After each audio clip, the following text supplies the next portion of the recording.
வணக்கம் சார். வணக்கம் சார், நாளுக்கு நாள் பெருசாகிட்டே போதே சார். உங்களை பார்த்தாலே ஒரு பெரிய வணக்கம் போடணும் போல இருக்குது. அம்மா 2 படம் வந்து ரிலீஸ் ஆகிருக்கு. 2 படமுமே ஈக்குவலான ஒரு பேலன்ஸில் தான் இருக்குது அப்படின்னு சொல்லியிருக்காங்க. நேற்று வந்து நீக் பார்த்தோம், இன்றைக்கி வந்து டிராகன் பார்த்தோம். டிராகன் எப்படி சார் இருக்குது? ரெண்டும் ஒரு பேலன்ஸ்டான படமாக இருக்குது. ரெண்டுத்துக்கும் வந்து ஆடியன்ஸ், அதுவும் குறிப்பாக யங்ஸ்டர்ஸ் வர தான் செய்வாங்க. நீங்கள் நீக் வேறு ஒரு கதைக்களம், இதே போல் டிராகன் இன்னொரு கதைக்களம். டிராகனுக்கு வந்து எப்படி நீக்கிக்கு வந்து தனுஷ் வந்து இது ஒரு வழக்கமான காதல் கதை, எந்த விதமான எதிர்பார்ப்பும் இல்லாமல் வாங்கன்னு சொன்னார். அதே போல் இங்கே பார்த்தீங்கன்னா அஸ்வந்த் மாரிமுத்து ஒரு 48 அரியர்ஸ் வச்சவனுடைய கதை இது. நீங்கள் வந்து பாருங்கள், வேற ஒரு கதைக்களமாக இருக்கும். வழக்கமான ஒரு கல்லூரி கதையாக இல்லாமல் அந்த கல்லூரி கலையிலேருந்து மாறுபட்ட ஒரு கதையாக இருக்குன்னு தொடர்ச்சியாக அவருடைய பேட்டிகள்லாம் கொடுத்துக்கிட்டு இருந்தார்.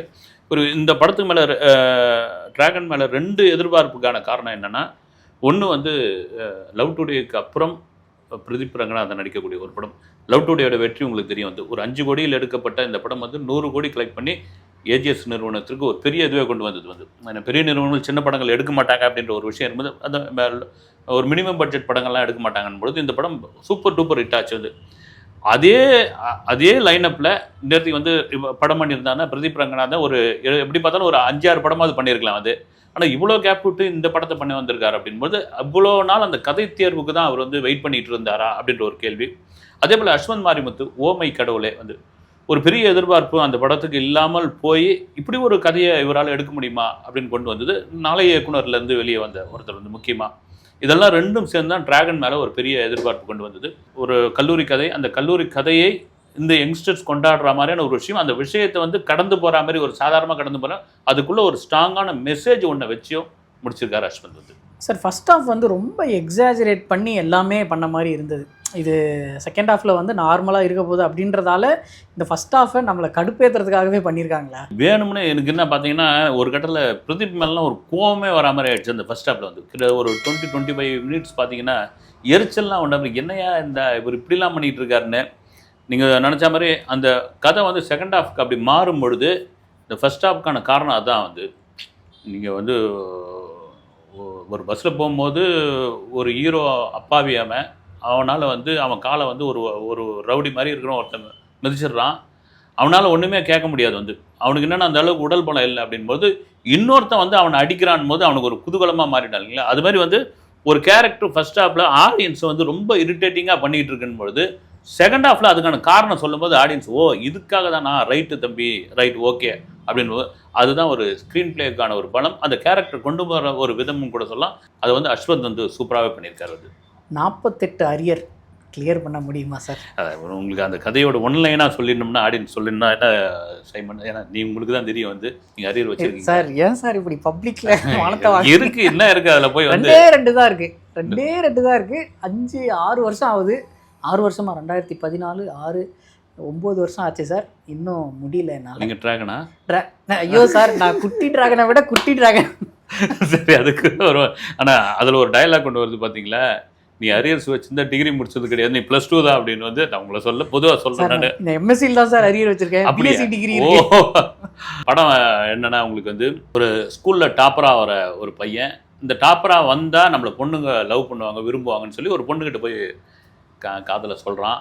அவன் வந்து இப்போ உன்ன மாதிரிலாம் எனக்கு பிடிக்காது, தாங்க ஒருத்தர் இருக்கான் பாரு அப்படின்னு காமிச்சோம். அவன் பார்த்தீங்கன்னா ஒரு அமக்கலம் பண்ணிட்டு இருக்கான். இவனா அதுன்னு என்னைக்கு தான் சார் பொண்ணுங்களுக்கு நல்ல பசங்களை பிடிச்சிருக்கு. இது வேறவா, அந்த கோட்டுக்குள்ளேயே நான் வரலைங்க. வந்து நான் வேற ஒரு கோட்டுக்குள்ளே இருக்கேன், உங்களுக்கு தான் தெரியும் அதெல்லாம். வந்து இப்போ அவனுக்கே ரொம்ப அதிர்ச்சி ஆகிடுது. இவன் நல்ல பையன் கிடையாது, அழுக்கு பையனாச்சு, அந்த இவன் கூட தான் போனாதான் கெத்து அப்படின்னு அவ சொல்ல, ஒரு ஸ்கூல் டாப்பர் ஒரு காலேஜில் வரும்போது எப்படி மாறுறான் அப்படின்னு தான் வந்து அந்த 48 அரியர்ஸுக்கான காரணம் கேட்டிங்கல்ல, அதுதான் வந்து அங்கே வந்து ட்ராகனாக மாறுறான். அவன் வந்து ட்ராகனாக மாறி அவனுடைய வாழ்க்கை எப்படி ட்ராஜடியாக மாறி திரும்ப வந்தது அப்படின்றது வந்து கதை.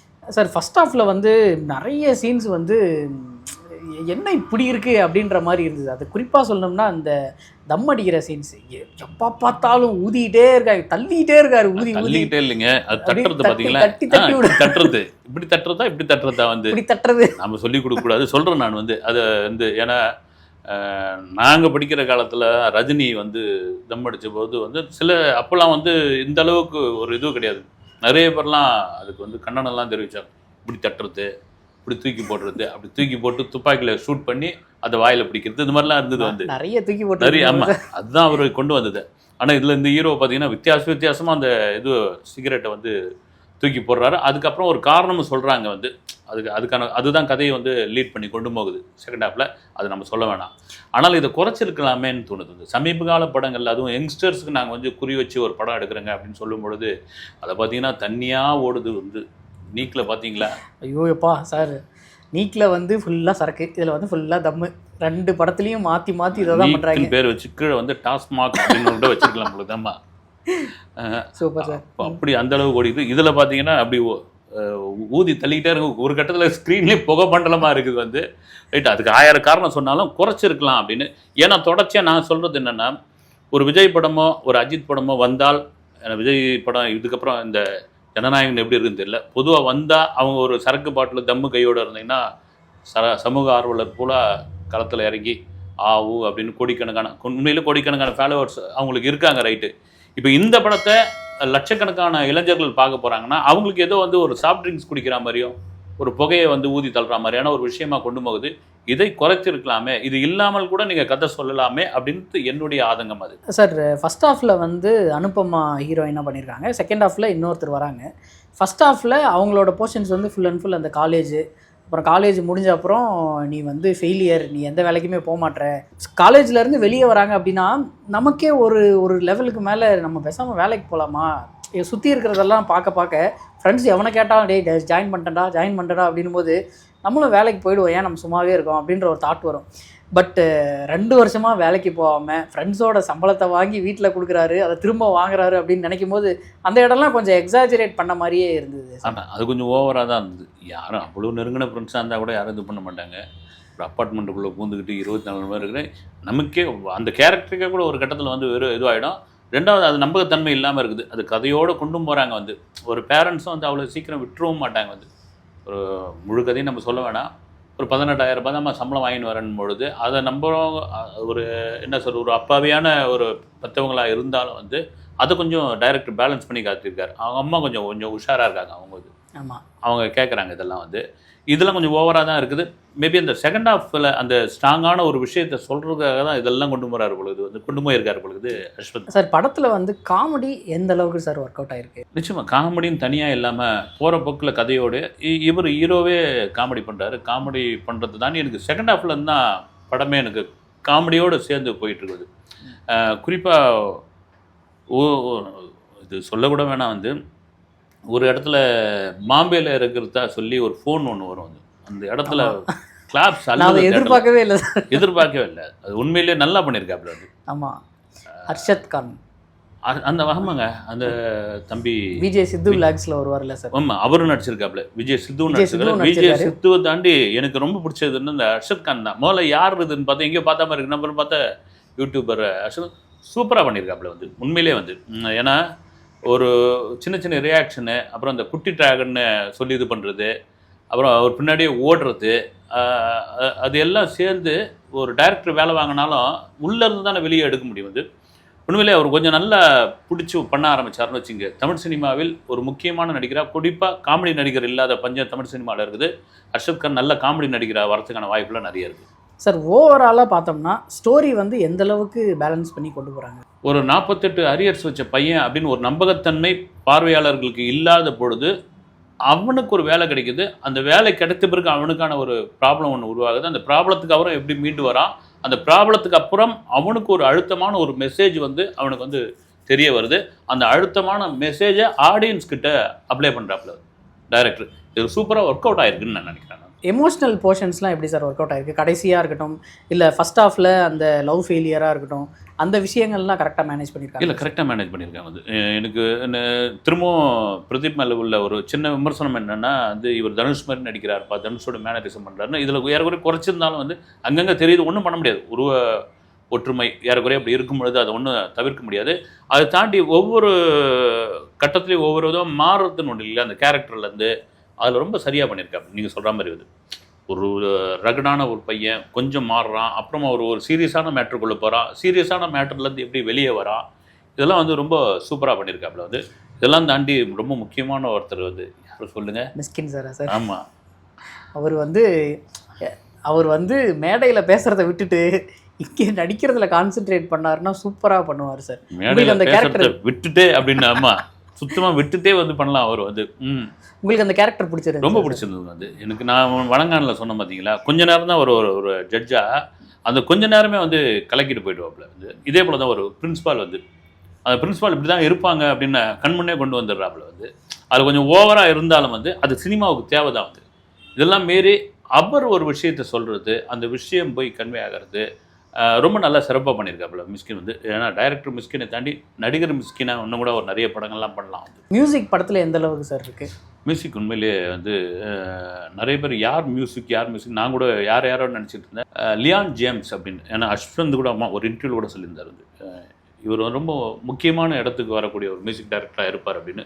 குறிப்பாக பாட்டாகட்டும் எனக்கு தெரிஞ்சு ரீ ரெக்கார்டிங் ரொம்ப பிரமாதமாக பண்ணியிருக்காரு. சின்ன சின்ன பிஜிஎம்லாம் கரெக்டாக கொண்டு வந்து சேர்த்துருக்காப்புல.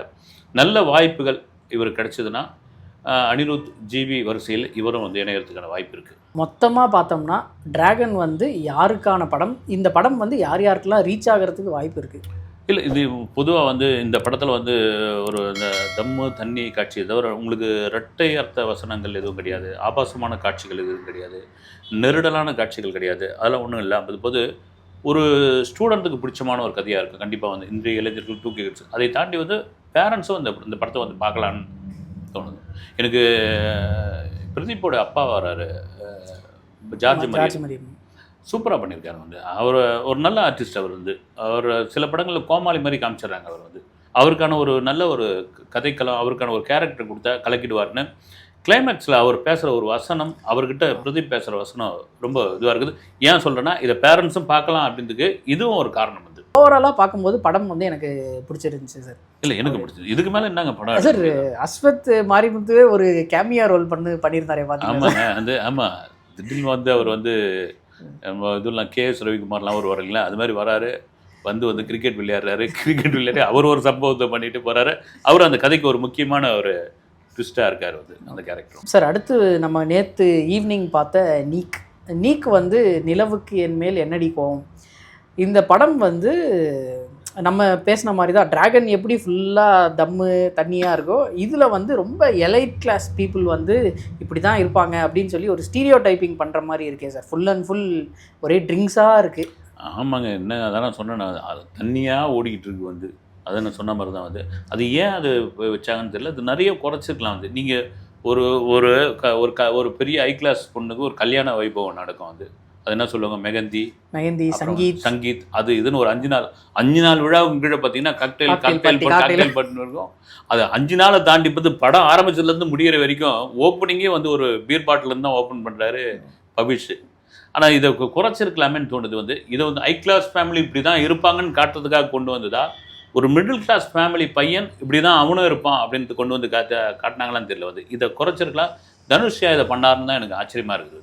பவிஷ் வந்து இப்போ தான் ஃபஸ்ட்டு படம் பண்ணுற அவரோட டெபியூ ஃபிலிம். அவர் வந்து இந்த படத்தில் அவருக்கு கொடுத்த வாய்ப்பை வந்து கரெக்டாக தக்க வச்சுக்கிட்டாரு. பவிஷ் வந்து ஏன்னா ஒரு புது பையனாக எங்கிறதோ வந்து ஒரு திருச்சி பக்கத்தில், திருநெல்வேலி பக்கத்தில், சேலத்து பக்கத்துலேருந்து வந்த ரைட்டு. ஒரு சினிமா ஃபேமிலி தான். அவங்க தாத்தா டைரக்டர் கஸ்தூராஜா, அவங்க பெரிய மாமா செல்வராக, சின்ன மாமா தான் இப்போ இவர் வந்து டைரக்ட் பண்ணியிருக்காரு. அப்படின் போது அவன் குழந்தையிலேருந்து ஆக்ஷன் கேட்டு வளர்ந்த பையனாக தான் இருப்பாப்புல. இதெல்லாம் தாண்டி தனுஷ் தான் அவருக்கு நடிப்பு சொல்லி கொடுத்துருப்பாரு. அப்படியே தனுஷ் ஜெராக்ஸ் எடுத்த மாதிரி தான் இருக்கார், டோன்லேருந்து எல்லாமே வந்து. ஆனாலும் தனுஷ் சொல்லி கொடுத்த அந்த விஷயத்தை அப்படியே வந்து ஸ்க்ரீனில் அப்ளை பண்ணும்போது அது தனுஷ் பண்ணுற மாதிரியே தான் இருக்குது. அதெல்லாம் தாண்டி எல்லாமே வந்து எனக்கு தெரிஞ்சு பார்த்தீங்கன்னா ஃபஸ்ட் சிங்கிள் டேக்கில் ஓகே பண்ண மாதிரி தான் பண்ணியிருக்காப்புல வந்து. சார் கூட நிறைய மலையாளம் ஆக்டர்ஸ் வந்து பண்ணியிருந்தாங்க. குறிப்பாக சொல்லணும்னா மேத்யூ தாமஸ். அவர் வந்து எந்த மாதிரி சார் பெர்ஃபார்ம் பண்ணியிருந்தாரு? பிரமாதமாக பண்ணியிருந்தாப்புல அந்த பையன் வந்து மேத்யூ தாமஸ். முதல்ல எனக்கு டக்குன்னு தெரியல. அப்புறம் பார்த்தோம்னா லியோ விஜயோடைய மகன், ஆமாம் இந்த தம்பி தானே இவர் அப்படின்னு சூப்பராக பண்ணியிருந்தாப்புல. அவருடைய நெய்மர், ஆமாம் நெய்மர் படம் சூப்பராக இருக்குது. பிரமாதமான படம் அது வந்து. தொடர்ச்சியாக அதுவும் என்னென்னா உங்களுக்கு மலையாளிகளுக்கு கொஞ்சம் அந்த மலையாள வாடையோடு பேசுவாங்க தமிழ் பேசும்போது. இவருக்கு எனக்கு அது மாதிரி கண்டே பிடிக்க முடியல. சரளமாக தமிழ் பேச ஓன் வாய்ஸாக நினைக்கலாம். அது தெரியல எனக்கு டவுட்டாக இருக்குது வந்து. அது ஓன் வாய்ஸாக டப்பிங் கொடுத்துருக்காங்கன்னு தெரியல. ஏன்னா எந்த மலையாள ஆர்டிஸ்ட் பேசுனாலும் அந்த உச்சரிப்பில் கொஞ்சம் மலையாள இது வரும், தமிழ் உச்சரிப்பில் வந்து. இவர் போகிற போக்கில் வந்து பேசிக்கிட்டே இருக்காரு. அது தெரியல நமக்கு வந்து ஓன் வாய்ஸாக டப்பிங்கான்னு தெரியல வந்து. பவிஷுக்கு இணையாக வந்து தட்டிட்டு போய்கிட்டே இருக்காப்புல. ஏறக்குறைய அந்த கேரக்டர் இவர் தான் பேலன்ஸ் பண்ணுறாப்புல. ஆமாம், நமக்கு வந்து நீக் பார்க்கும்போது ஒரு ஜாலியான ஃபன்னான படம். அதில் வந்து எமோஷ்னல் கனெக்ட் நமக்கு அந்தளவுக்கு இல்லைனாலும் பட் ஒரு ஃபன் ஃப்ளட்ஜ்டு மூவியாக தான் எனக்கு தெரிஞ்சது. அதுவும் செகண்ட் ஹாஃபில் ஜாலி பண்ணுறதெல்லாம் வேறு மாதிரி இருந்தது. அந்த படத்தோட மியூசிக் டைரக்டர் வந்து ஜிவி பிரகாஷ் சார். அவரோட மியூசிக்ஸ் வந்து எந்த அளவுக்கு சார் இருந்தது? இல்லை, நான் தான் சொல்லிட்டு இருக்கேன் சைமன். வந்து ஜிவி வந்து ஒரு நல்ல மியூசிக் கம்போசர், நல்ல மியூசிக் டைரக்டர். அவர் ஏன் இடையில நடிக்க போயிடுறான்னு தெரியல. அது அவருடைய விருப்பம், ரைட்டு, அது நம்ம வந்து சொல்ல தேவையில்ல. ஆனால் மியூசிக்லேயே நல்லா ஃபோக்கஸ் பண்ணால் மிகச்சிறந்த மியூசிக் டைரக்டராக இன்னும் வரதுக்கான நிறைய வாய்ப்பு இருக்குது. அசுரன்லாம் பார்த்தீங்கன்னா, அசுரனுடைய வெற்றிக்கு ஜிவியும் ஒரு முக்கியமான காரணம். வந்து ஜிவி நிறைய படங்கள் சொல்லலாம். அது எனக்கு அசுரனில் வந்து மிரட்டினது வந்து ஜிவி தான். அது மாதிரி ஒவ்வொரு கதைக்கும், ஒவ்வொரு கேரக்டருக்கும், ஒவ்வொரு கதைக்கும், ஒவ்வொரு ஜானருக்கும், ஒவ்வொரு ஆர்டிஸ்ட்டுக்குமாக தனியாக ஒரு மியூசிக் பண்ணுறது, பிஜிஎம் கொடுக்குறதுலாம் ஜிவி ஒரு பெரிய கெட்டிக்காரர். இந்த படத்தில் ஜிவி ஒரு பெரிய பலம். வந்து ஒரு கேமியோ மாதிரி ஒரு பாட்டே வந்து பாடுறாரு ஸ்க்ரீனில். வந்து தேட்டரே அப்ளாஸ் பண்ணுது. வந்து சார் அனிகா, பிரியா வாரியர் அவங்களோட பெர்ஃபார்மன்ஸ்லாம் நம்ம பார்க்கும்போது எந்த இடத்துக்கு என்ன வேணுமோ அதை மட்டும் கொடுத்த மாதிரி இருந்தது. பட் எனக்கு கொஞ்சம் அதிகமாக இருந்தது என்னென்னா, அந்த பீச்சில் போய் கருவாட்டு குழம்பு செய்கிறது வந்து எனக்கு கொஞ்சம் அதிகமாக, அதை கூட நான் ஒத்துக்குவேன். அந்த பவுலில் வச்சு கொடுப்பார்ல, அங்கே தான் நமக்கு வந்து ஐயோ ஏன் இப்படி பண்ணுறாங்க அப்படின்ற மாதிரி இருந்தது. ஏன்னா இவர் வந்து பபிஷ் வந்து ஒரு செஃப்பு. ஆமாம், அவர் குக்குன்னு சொன்னால் கூட அந்த படத்தில் ஒத்துக்க மாட்டேன்றாரு. ஆனால் அவங்க சரமாரியாக சமையல்காரன்னு சொல்லிட்டு போகிறாங்க. ஊருங்கள் அப்படி தான். நீங்கள் வந்து படிச்சுட்டு வந்தீங்கன்னு வச்சுங்க, சமையல்காரன் தான் நான் படிச்சிருக்கிறேன்னு வந்து அது. அப்புறம் அவர் வந்து இந்த கருவாட்டு குழம்பு வச்சு கொடுக்குறாரு. நீங்கள் சொல்கிற மாதிரி பீச்சில் போய் உட்காந்து அதுக்குள்ளே ஒரு அடுப்பை ரெடி பண்ணுறாரு. கருவாடு எடுத்துன்னு கருவாடு கூட கிடச்சிட்டு ரைட்டு, யாரோ ஒரு மீனவர்கிட்ட போய் பேச அடுப்பு துவைக்கிறாரு, கருவாட்டு குழம்பை வச்சு கொடுக்குறாரு. அதுக்கு ஒரு காரணமும் கடைசியில் ஒரு இதில் சொல்கிறாங்க, ஒரு சாம்பார் சாதம் வச்சு கொடுக்குறாரு. அது இதையும் கனெக்ட் பண்ணுறாங்க. ரைட், அது சினிமா தானே, அதை போகும். அதோட அதை நீங்கள் சொல்கிற மாதிரி அனிகாலாம் பார்த்தீங்கன்னா, எனக்கு என்ன அறிந்தால் விஸ்வாசம் படங்கள்லாம் பண்ணும்போது அஜித்தோடைய மகள்னே சொல்லிகிட்டு இருந்தாங்க. எழுதலாம் ஆரம்பித்தாங்க வந்துங்க. ஆனால் அந்த அளவுக்கு அந்த கெமிஸ்ட்ரி, அந்த பாண்டிங் அதெல்லாம் அவ்வளோ செட் ஆகிருந்தது. டக்குன்னு கதாநாயகியை வந்து அந்த பொண்ணும் பிரமாதமாக பண்ணியிருக்குது. குறிப்பாக பிரியா வாரியருக்கெலாம் கூட கொஞ்சம் போர்ஷன் தான். எனக்கு செகண்ட் ஹாஃபில் கோவாவில் ஒரு பொண்ணு ஒன்று ஒரு பேர் என்னன்னு தெரியல. வந்து அதான் அந்த பொண்ணு வந்து ஒரு பக்கம் ஸ்கோர் பண்ணிட்டு போயிட்டே இருக்குது. ஆமாம் சார், அவர் டான்ஸ் பெர்ஃபார்மன்ஸ் ஒரு சீனில் மட்டும் வருவாங்க. சூப்பராக டான்ஸராக என்னன்னு தெரியல, எனக்கு தெரிஞ்சு சூப்பராக அப்படின்னு. ஓகே சார், ஓவராலாக பார்த்தோம்னா இன்னைக்கு ரிலீஸ் ஆன அந்த 2 படங்களுமே எந்த அளவுக்கு மக்கள்கிட்ட ரீச் ஆகிறதுக்கு வாய்ப்பு இருக்குது? எனக்கு 2 படங்கள் நீங்கள் சொல்கிற மாதிரி எப்போவுமே 2 படங்கள் ஒரு கிளாஷ் விடும்போது ஒன்று சக்ஸஸ் ஆகும், இன்னொன்று விழுந்து போயிடும். இல்லைனா ஒன்று சுமாராக இருக்கும், இன்னொன்று வந்து இதுவாகிடும். இது 2மே சரிசமமாக இருக்குது. 2மே வெவ்வேறு ஜானரு. 2மே வந்து யங்ஸ்டர்ஸ் 2K கிட்ஸை மனசில் வச்சு பண்ணியிருக்காங்க. 2த்துக்குமே நல்ல வரவேற்பு. ஏப்பா ட்ராகன் பார்த்தா நீக்க பார்ப்போம், நீக்க பார்த்தா ட்ராகன் பார்ப்போன்ற அளவுக்கு வந்து குறிப்பாக இந்த சனி ஞாயிறை இந்த படம் வந்து கொண்டாடி ரொம்ப நாள் கழித்து 2 படங்கள் வந்து தமிழ் இண்டஸ்ட்ரிக்கு ஒரு நல்ல பூம் கொடுத்துருக்கு அப்படின்னு தான் சார் நினைக்கிறேன். அடுத்த இன்டர்வியூவில் சந்திப்போம் சார். நன்றி சார். வணக்கம்.